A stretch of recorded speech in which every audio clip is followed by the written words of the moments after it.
Let us not beat around the bush. The truth of the matter is that we are having a situation where this is purely political competition. And the first question that one would ask is whether the Public Order Act is consistent with the new constitution, whether that law has actually been subjected, to the Bill of Rights, Section 38, and all of the other provisions of the law with regards to the freedom of political choice.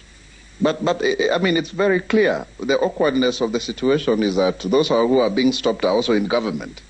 The lines of opposition and government have been blurred to the extent that it is no longer recognizable who is in government and who is not.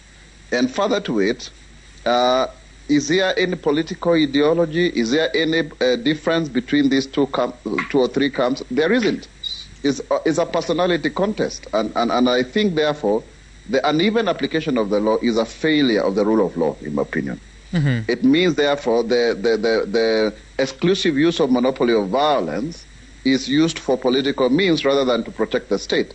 Now, on one hand, Sam, you got to also maintain law and order. But on the other hand, then you expose the soft underbelly of the state when such force is used not necessarily to ensure that everybody has an equal opportunity to do what they need to do, but to attain the political means. And I think, in my opinion, this is not good for the country. Kenya is the one that is losing here.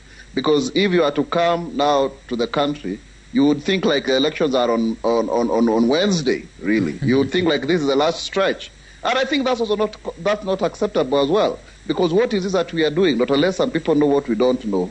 Personally, I think these heightened political activities are necessary. We will not be able to resume our economic activities if this continues. Remember, we just come from the loss of 2 people. And let me say this, because these are all problems within Jubilee. Jubilee is the one who took us away from ICC. Jubilee can easily take us back to ICC if this continues. This heightened political activity, this tribal animosity, I think it is not good for the country, and we need to condemn it in the strongest of terms.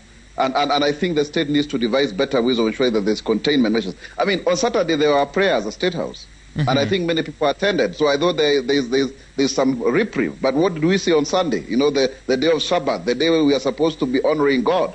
I mean, we go back to the same old, who is fooling who? I think Kenyans really have to look at the leaders in retrospect.